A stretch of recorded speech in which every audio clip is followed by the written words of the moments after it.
Salamat sa bagong araw, Lord. Panginoon, maraming salamat sa bagong araw na ito. Maraming salamat sa masarap na tulog. Maraming salamat sa masarap na pahinga.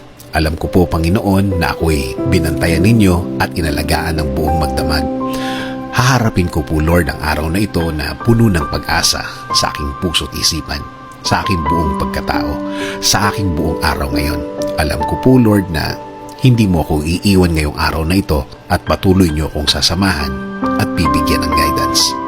Maraming salamat dahil ginising mo ako ngayong umagang ito at alam kong ang araw na ito ay magiging blessed dahil andyan ka, Lord. Punuin niyo po, Lord, ng kasiyahan o joy ang aking puso. Ipaalala niyo po sa akin kung gaano ako ka-blessed sa araw na ito. Lagyan niyo lagi ng dahilan ang aking kasiyahan at mga dahilan kung bakit magiging thankful po ako. Kapag pumasok na po ang problema sa aking araw ngayon, i-remind niyo po ako ng inyong pagmamahal, ng inyong presensya, ng inyong kabaitan, ng inyong pag-aalaga, na kayo po ay laging andyan para ako'y alalayan. Kapag ako ay nanghihina, ipaalala niyo po sa akin na lagi po kayong andyan para ako'y tulungan, para ako'y alalayan, para ako'y alisin sa isang problemadong sitwasyon. Lord, kapag naalala ko ang aking problema, please remind me that you got me, that everything will be okay and fine. Please remind me also of my purpose.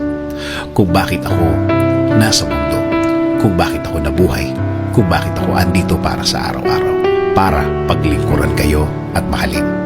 Kasama na ang mga nagmamahal sa akin at nagpapahalaga na kayo pa din ang dapat masunod sa aming buhay. Naniniwala kami sa inyong plano na lahat-lahat na gusto niyong gawin sa amin ay makakabuti sa amin, na ang lahat ng plano ninyo ay makakabuti sa aking kinabukasan at kinabukasan ng aking pamilya.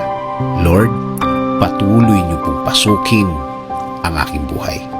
Isinusuko ko na po sa inyo ang aking araw-araw, ang aking mga gagawin at aking mga plano.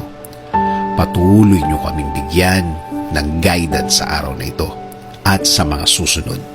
Alam ko po, Lord, na ang araw na ito ay mas mabuti, mas maganda, mas produktibo kesa kahapon. Dahil ang lahat ay magbabago kapag kasama ka namin, Lord. In Jesus' name we pray. Amen.